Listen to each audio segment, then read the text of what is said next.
This channel does not promote any violent, harmful, or illegal activities. All content provided by this channel is meant for an educational purpose only. ওপারের আগুনের আজ কি আমাদেরও পোয়াতে হবে? এই মুহূর্তে এই প্রশ্নটা বেশ বড় করে উঠছে, কারণ পরিস্থিতি বেশ উদ্বেগজনক।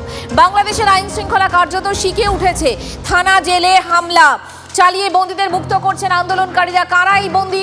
গোয়েন্দা সূত্রে খবর, হাসিনার আমলে ভারত বিরোধী কার্যকলাপ, সন্ত্রাসবাদী কাজকর্মে মদত দেওয়া অভিযুক্তরাও বন্দী ছিল ওই সব কারাগারে। জামাত জঙ্গিদের দাপট কি আবার বাড়বে? বাংলার ভয় কতটা?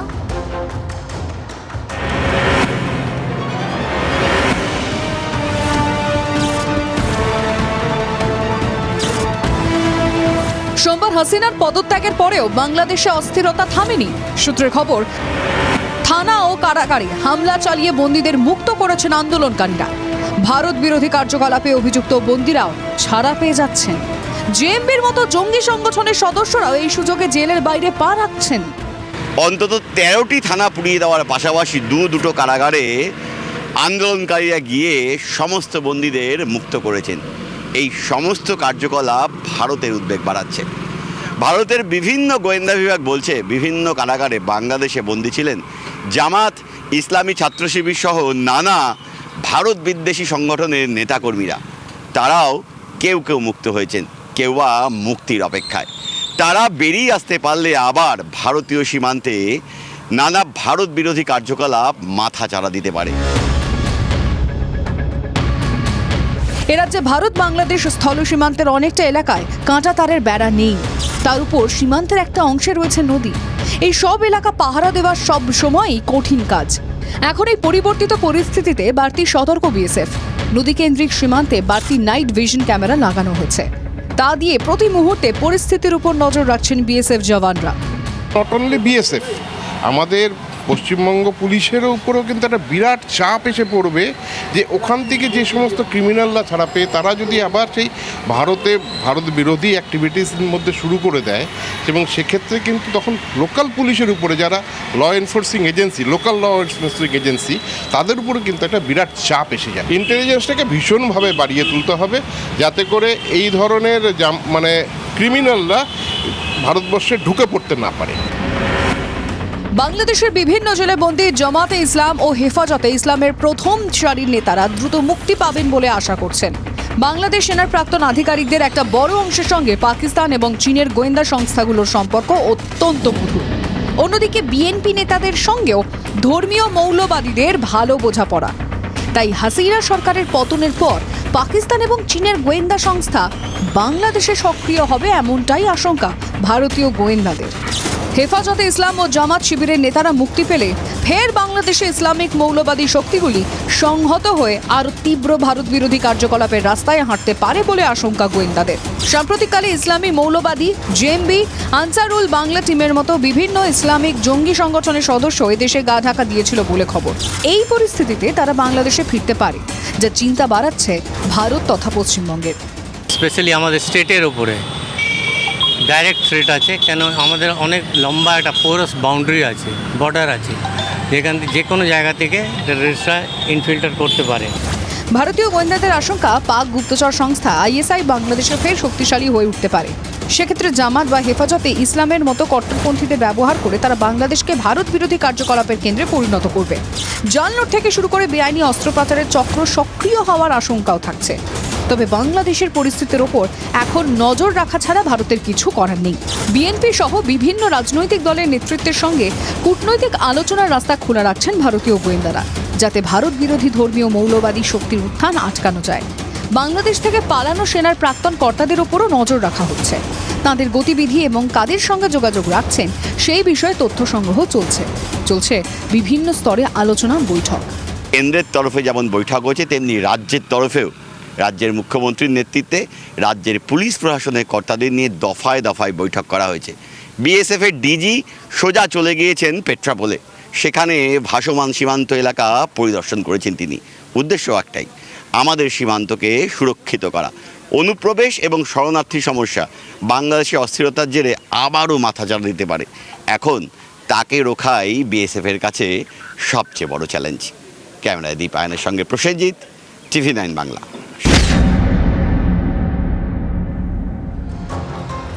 আশঙ্কার জায়গা আরও আছে। জঙ্গিদের অনুপ্রবেশের আশঙ্কা। একটা উদ্বেগের কথা বললাম, এবার আরও একটা দুশ্চিন্তার কথা বলবো। বাংলাদেশের যা পরিস্থিতি, নতুন করে শরণার্থী সমস্যা তৈরি হওয়ার আশঙ্কা করছেন অনেকেই। গতকাল বিরোধী দলনেতা শুভেন্দু অধিকারী তো বলেইছেন 3 মাসে 1 কোটি শরণার্থী আসতে পারেন।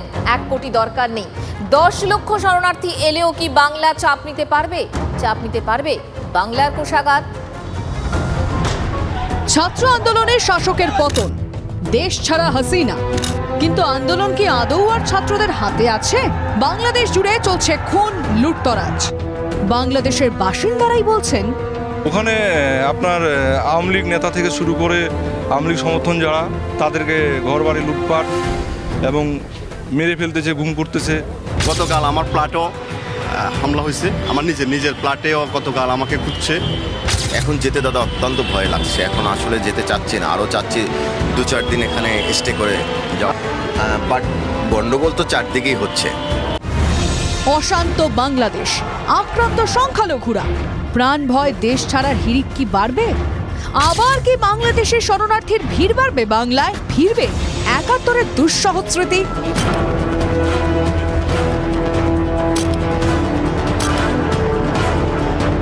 দিন 15 আগে 21শে জুলাইয়ের মঞ্চ থেকে মুখ্যমন্ত্রী মমতা বন্দ্যোপাধ্যায় বলেছিলেন, অসহায় মানুষ যদি বাংলায় দরজা খটখটানি করে, আমরা তাদের আশ্রয় নিশ্চয়ই দেব। তার কারণ এটা ইউনাইটেড নেশনসের একটা রেজুলেশন আছে, কেউ যদি রিফিউজি হয়ে যায় তাকে পাশের পার্শ্ববর্তী এলাকা তাকে সম্মান জানাবে। এক ধাপ এগিয়ে শরণার্থীর ঢল নিয়ে সোমবার আশঙ্কা প্রকাশ করেছেন বিরোধী দলনেতা শুভেন্দু অধিকারী। আপনারা প্রস্তুত থাকুন, 1 কোটি শরণার্থী পশ্চিমবঙ্গে আসবে। জামাতের হাতে, মৌলবাদীদের হাতে বাংলাদেশ যাচ্ছে। 1 কোটির বেশি হিন্দু শরণার্থীকে নেওয়ার জন্য সবাই মানসিক প্রস্তুতি নেন। একই আশঙ্কার সুর প্রাক্তন বিজেপি সাংসদ দিলীপ ঘোষের গলাতেও। ঘরপোড়া গরু সিঁদুরে মেঘ দেখলে ভয় পায়, কারণ কি আমরা 75 বছর ধরে দেখছি ওখানকার হিন্দু সমাজ কীরকম মার খেয়ে আছে। আর যখন উপায় থাকে না, তার ভিটে মাটি ছেড়ে পালিয়ে আসেন এখানে সর্বস্ব হারিয়ে। সেই ভয় থেকে সবাই বলতে আরম্ভ করেছেন যে আবার সেই পরিস্থিতি হবে কিনা, আবার উদ্বাস্তুর ঢল আসবে কিনা। এখনো পর্যন্ত শরণার্থী সমস্যার জন্ম হয়নি। সীমান্তে লেগেছে সেনাবাহিনী, কড়া পাহারায় বিএসএফও। এপার ওপার যাতায়াত বন্ধ বলেছেন ত্রিপুরার মুখ্যমন্ত্রী। এখন আমরা বলে দিয়েছি সমস্ত যে বর্ডারগুলো আছে যাতে কেউ না আসতে পারে সেই ব্যবস্থা আমরা করছি। এই মুহূর্তে আমরা কাউকে অ্যালাউ করছি না। কিন্তু কতদিন? মুখ্যমন্ত্রীর কথাতেই অসহায় মানুষ সত্যি দরজায় খটখট করলে কি করবে ভারত? তাই প্রশ্ন উঠছে, কত শরণার্থী আসতে পারে ভারতে? বাংলার উপর শরণার্থীর চাপ বাড়বে। শরণার্থীর চাপ বাড়লে চাপ পড়বে কোষাগারে। কতটা আর্থিক চাপ পড়তে পারে বাংলার ঘাড়ে? যে কোনো সময় যে কোনো দেশে যদি বেশি চাপ নিতে হয়, তার কারণ সম্পদটা তো সীমিত, সেটার বন্টন নিয়েই আমরা এমনি অসাম্য বা যা কিছু দেখতে পাচ্ছি। সম্পদ যে সীমিত সে কথা প্রায় বলেন মুখ্যমন্ত্রী মমতা বন্দ্যোপাধ্যায়। রাত্রিরে ঘুমোতে পারি না, চিন্তা হয় 100 দিনের কাজে টাকাটা ঠিক মতো দিতে পারবো তো? আমার পক্ষে যদি এখন বলেন এই করে দাও, ওই করে দাও, সেই করে দাও, ব্রিজ করে দাও, অত টাকা গভর্নমেন্টের নেই। কোষাগার তলানিতে নিয়মিত কেন্দ্রীয় বঞ্চনার দাবি তোলে পশ্চিমবঙ্গ সরকার। কর্মসংস্থানের সমস্যা চরমে, লক্ষ লক্ষ তরুণ তরুণী পরিযায়ী শ্রমিক। শরণার্থী এলে কাজের বাজারেও চাপ পড়ার আশঙ্কা। যারা ইউকেতে গেছেন, অনেক সময় তারা হয়তো দেখেছেন যে যারা ইলিগাল ইমিগ্রেন্ট, যাদের সেই কাগজপত্র নেই, কোনো মানুষ হয়তো তাদের বাগান পরিষ্কার করার জন্য সেই সব লোকেদের ব্যবহার করেছেন, অনেক কম খরচে হয়তো তারা করিয়ে নিতে পেরেছেন। কিন্তু যারা ওখানকার কাজ করেন তাদের হয়তো কাজটা সেখানে চলে গেছে। রাজনৈতিক চাপানুতরও বাড়তে পারে আশঙ্কায় অর্থনীতিবিদ। তারপর হয়তো সরকার তাদেরকেও লক্ষ্মীর ভাণ্ডার দেওয়ার জন্যে বা অন্যরকম দেখা যাবে যে তাদেরকেও ভোটার কার্ড বা তৈরি করে দিচ্ছেন। সেখানে কিন্তু অন্যরকম পলিটিক্যাল কমপ্লিকেশন বা ভীষণ সিরিয়াস ইমপ্লিকেশন থাকে। ইতিমধ্যেই সিএএ এর কথা শুনিয়ে রেখেছেন বিরোধী দলনেতা শুভেন্দু অধিকারী। শরণার্থীরা সিএএ এর সুবিধা পেলে তাদের নাগরিকত্বের সমস্যা কমে যাবে, কিন্তু বাংলার নাগরিক, দেশের নাগরিকের কি হবে? ওপারে অশান্তি বাড়তেই এপারে তাই আশঙ্কার চোরা স্রোত। Bureau report, TV9 Bangla.